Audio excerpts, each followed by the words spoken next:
escala en París, Aida Palau. Bienvenidos a todos a este programa de Radio Francia Internacional y de France 24. En esta edición les invitamos a adentrarnos en el fascinante mundo de la genética de los humanos. ¿De dónde venimos? ¿A dónde vamos? A estas preguntas responde a través del estudio de los genes el científico franco-español Lluís Quintana Murci. Muchísimas gracias, Lluís, por estar con nosotros. Gracias. Bueno, usted es genetista, dirige la Unidad de Genética Evolutiva Humana en el Instituto Pasteur de París y acaba de publicar este libro, El pueblo de los humanos, en la editorial Odile Jacob, fruto de 25 años de investigación. Y en este libro da muchas respuestas a una pregunta que nos hacemos todos: ¿de dónde venimos? Pues venimos de África. Y es lo que explico en este libro, cómo el estudio de nuestros genes, del ADN, de las diferencias de genomas que hay entre individuos y poblaciones humanas, cómo a través de ese estudio podemos reconstruir la historia de los humanos. Dónde nacimos, cuáles fueron nuestras migraciones y cómo nos adaptamos a los diferentes ambientes que hemos encontrado. ¿Cómo es posible secuenciar genomas enteros de una persona que vivió hace miles y miles de años y de la que solo se ha encontrado un trocito de hueso o un diente? Es fascinante, ¿no? Es fascinante y es una disciplina relativamente nueva, se llama la paleogenética, y a partir de huesos podemos extraer el ADN de esos huesos, aunque sea de 30 a 40 mil años, y después secuenciar el genoma que encontramos en ese ADN. Sabemos que hubo mestizaje entre sapiens, que como decía, vienen de África, iban a Europa, de neandertales, que eran los que estaban en Europa, y también de Denisova, en Asia. ¿Pudo haber otras formas de humanos y que por el momento no conocemos? ¿En genética se puede ver eso? ¿Se puede ver algún gen que no corresponda a ningún pueblo de humanos que conocemos hasta ahora? Sí, eso es una pregunta muy interesante y de hecho hay algunos estudios que muestran que sabemos hoy que los europeos y los asiáticos tenemos alrededor 2% de nuestro genoma que viene de Neandertal. Algunos asiáticos también tienen 2-3% de su genoma que viene del hombre de Denisova, que vivía en Asia. Pero un gran descubrimiento que se ha hecho en los últimos años ha sido ver que los africanos también tienen en su genoma una parte de su genoma que viene de otra forma humana, pero que aún no se ha descubierto. Y eso lo hemos descubierto solo y únicamente gracias a los estudios genéticos. ¿Por qué es tan importante justamente la genética para saber quiénes somos?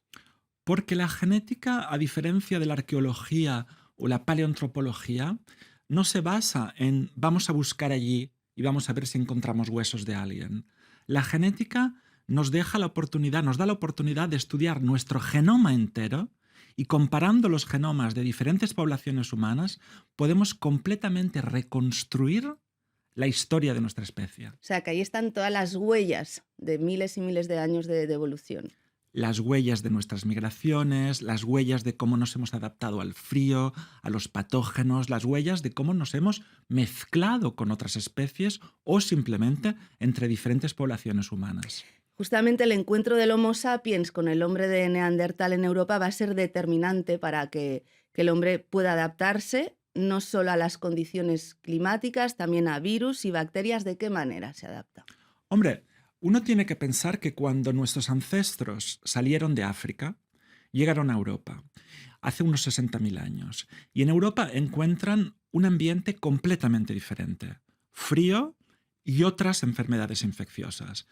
Una de las cosas que mi laboratorio ha demostrado es que gracias a ese primer mestizaje entre los sapiens y el hombre de Neandertal que vivía en Europa y que hacía 300.000 años que vivía en Europa y por definición estaba adaptado, gracias a ese mestizaje, los sapiens adquirieron mutaciones que les permitieron de mejor sobrevivir a las enfermedades infecciosas, sobre todo las enfermedades infecciosas causadas por virus ARN, como el virus de la gripe o incluso el COVID-19. Bueno, enseguida hablaremos de esa relación que hay con la genética.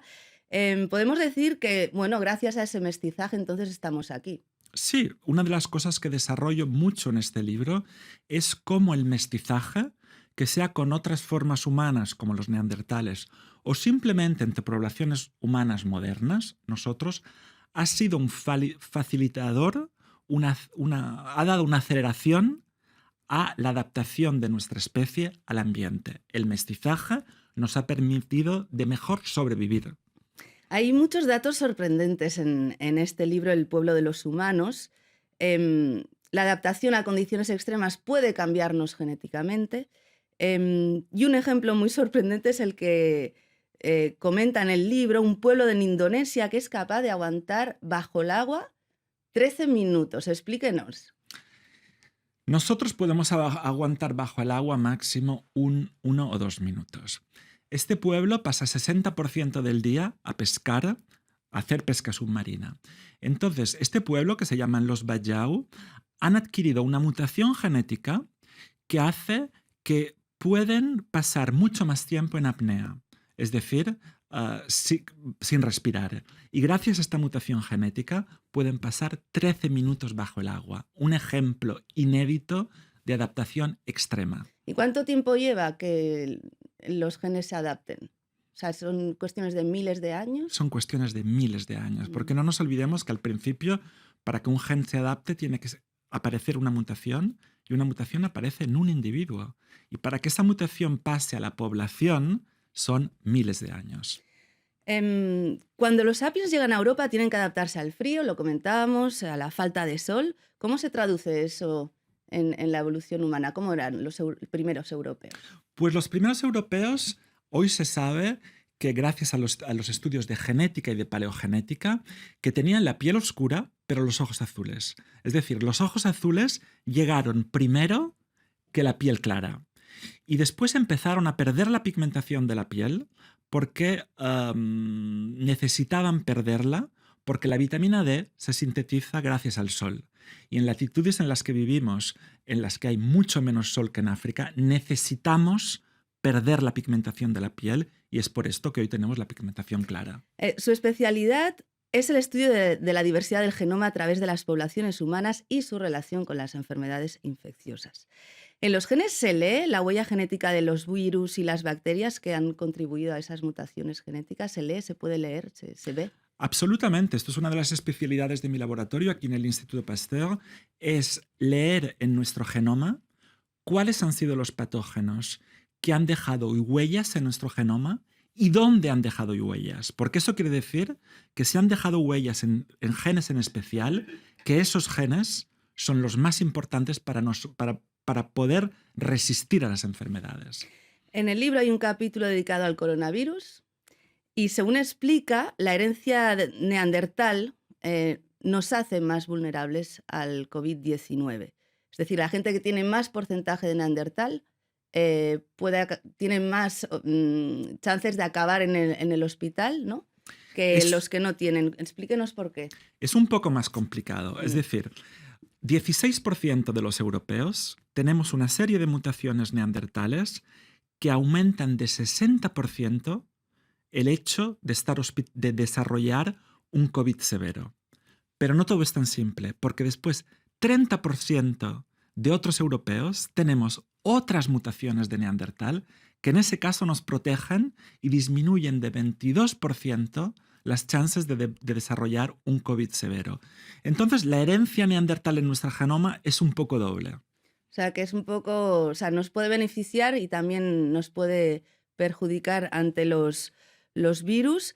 Tengo una pregunta que usted me dirá si se puede contestar o no. Esto explicaría en parte por qué en los países africanos la tasa de mortalidad por el COVID-19 es menor que en el resto del mundo. Yo he buscado un ejemplo que por población me parecía interesante, ¿no? Nigeria, 200 millones de habitantes, ha habido 3.100 muertos.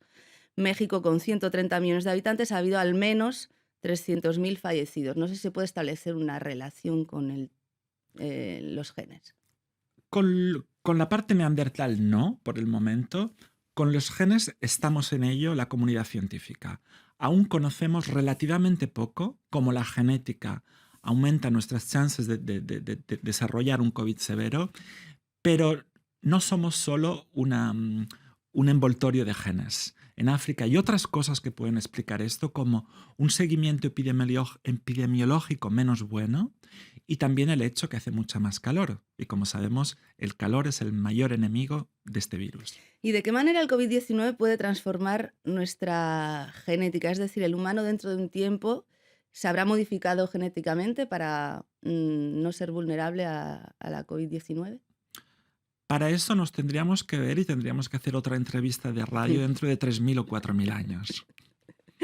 Bueno, y ya nos queda ya poquito tiempo. ¿De qué manera todos estos descubrimientos sobre nuestros genes pueden contribuir a que nuestro futuro sea mejor, a que se construyan personas genéticamente mejores, ¿no? Casi perfectas? ¿Vamos hacia un hombre o una mujer genéticamente resistente a todo? No lo creo que vamos hacia un hombre o una mujer resistente a todo porque si hay algo que no controlamos son los cambios de ambiente, los cambios de tipo de vida, la llegada de otras enfermedades.